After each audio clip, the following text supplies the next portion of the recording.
Don't forget, just a few months ago, not very long ago, Senate Democrats, the Biden administration, and the government of Chancellor Merkel in Germany all came together to say, drop the sanctions on Putin on the Russian Nord Stream 2 pipeline, because they all said this may encourage him.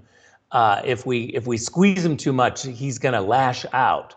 Well, obviously, they were wrong, and they completely got it upended. And so the sanctions should have been put on, or stayed on, we should say. But the Democrats, the Biden administration, should have kept that pressure on, and I think that we would have a different scenario. But when Putin is looking at Afghanistan, and by the way, people are not talking enough about the policy that Biden put in place to drop the Houthis from the terrorist watch list. As soon as they did that, Dave, we had a couple of months later, what did the Houthis do? They were bombarding the UAE. Abu Dhabi was receiving missiles from the Houthis. Now, this was, by official Washington, largely ignored. There wasn't a correlation made between, hey, Joe Biden and the Biden administration and all the Democrats just took the Houthis off the terrorist list. And what happened? They started acting like terrorists. And so you literally have to push official Washington to see that these weak policies translate globally into terrible situations.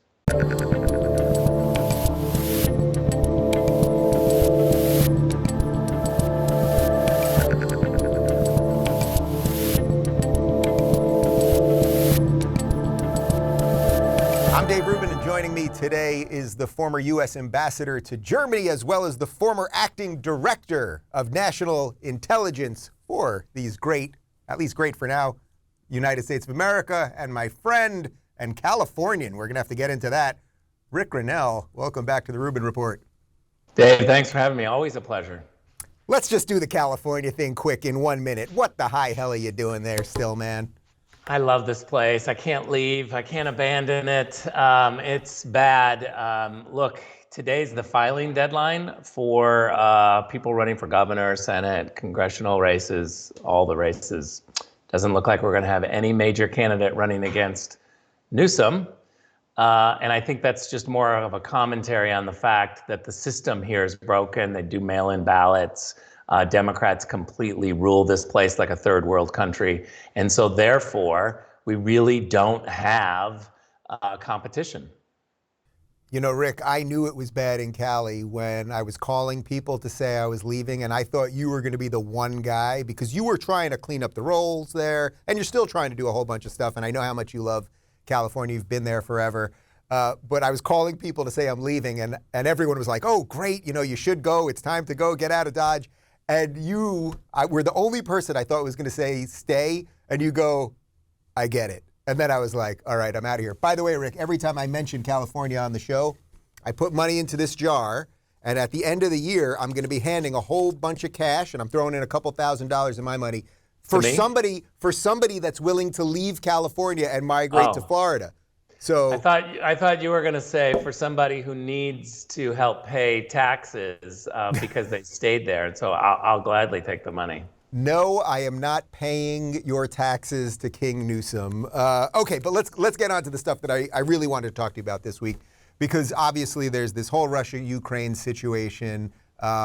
This is what you're an expert in as an ambassador and on the intelligence side and all of that. So I thought maybe we could start by just doing a little 101 on what you think American foreign policy should be like. So before we get into the specifics of what's happening in Russia and Ukraine, just generally what you think America's role in the world should be, and maybe how it was when you were working with that orange guy versus how it is now. Let's just start there, and then we'll jump to the specifics.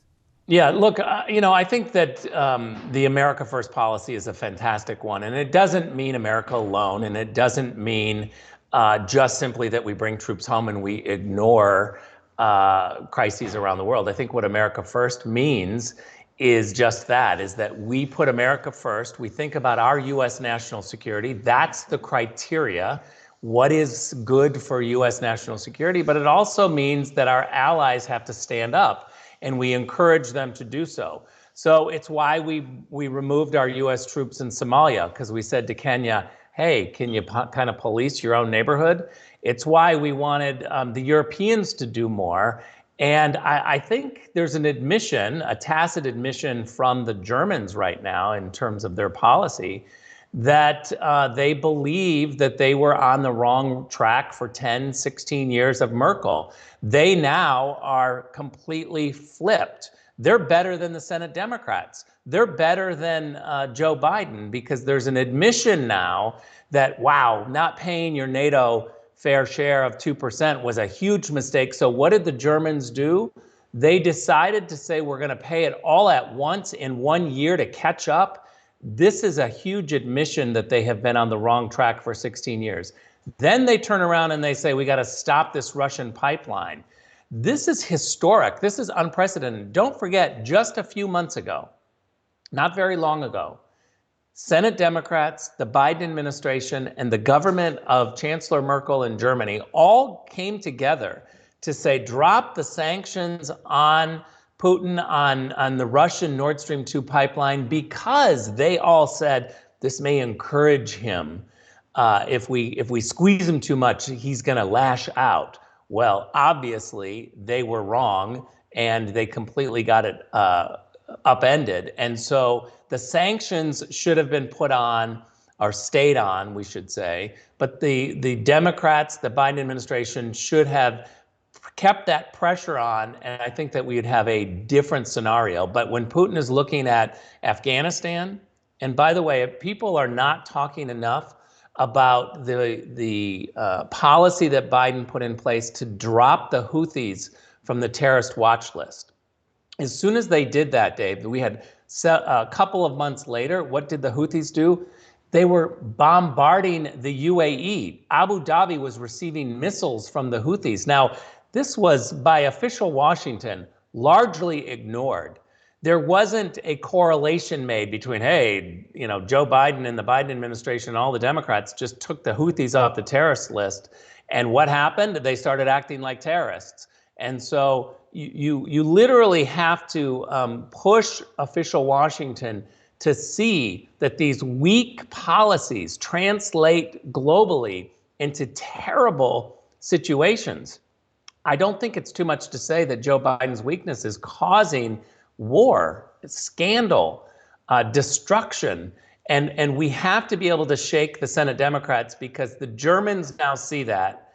And I never thought I would see it in my day. And they're certainly not saying Rick Grenell was right, Donald Trump was right, but they're coming awful close. So let's stick with that Germany situation for a minute, because so you were ambassador to Germany under Trump. And if you listen to the media throughout all of that, Trump was mean and scaring people all the time, and you went in there and you weren't listening to anybody, and the other ambassador wasn't happy with you and all of this stuff. However, things were basically working in terms of all of our international agreements. And we were at least trying to encourage people to pay a bit more, which, as you just said, now they're catching up with. Did everything shift overnight, basically, once Biden took over? I think that there's a combination of once Biden took over and once Merkel was gone. It was relatively at the same time. And, Merkelism really didn't work. We had 16 years of, and I'm passionate about this subject, is that I believe that Chancellor Merkel, in making her policy Germany first, she decided to move the German transatlantic relationship away from the West. Instead of making a Western-facing alliance where you stand with the West and you do things that benefit the West, she decided to have a foreign policy like Switzerland and be everybody's friend, and to sell cars, in Moscow and Beijing and Tehran and everywhere else. And don't forget, when I arrived in Germany, I was walking around one day and I walked past this hotel, youth hostel, and I looked over, and it was literally, I'm not exaggerating, the property of North Korea in the middle of Berlin. And I went back to the embassy and I was like, what the hell? there's a North Korean hotel, youth hostel in the middle of Berlin. I mean, they're under international sanctions. this is illegal. And everybody at the State Department was like, yeah, but I guess we've allowed that to happen. And I said, no guessing. This is unacceptable. So I took it to Chancellor Merkel, and there were a lot of excuses. Oh, it's not really us. It's this management company. And I said, I don't care. It's in the middle of Berlin. Shut it down. You're violating UN sanctions. They eventually shut it down. They weren't happy with me for pointing that out. But I wasn't happy with them for violating international sanctions. My point in telling you this is that they've moved away from the West for 16 years, while the German Marshall Fund has just applauded them as, this great economic power. And yet, I think that there's a difference. You can bifurcate the transatlantic alliance from the Western-facing alliance, the Western alliance. And Merkel decided to just be a part of this transatlantic alliance, which was not Western facing. She's the one who moved Germany and Europe away from the West. And now I think they're scrambling to say, yikes, we might have encouraged war in Ukraine. If you're looking for more honest and thoughtful conversations about politics instead of nonstop yelling, check out our politics playlist. And if you want to watch full interviews on a variety of topics, watch our full episode playlist all right over here. And to get notified of all future videos, be sure to subscribe and click the notification bell.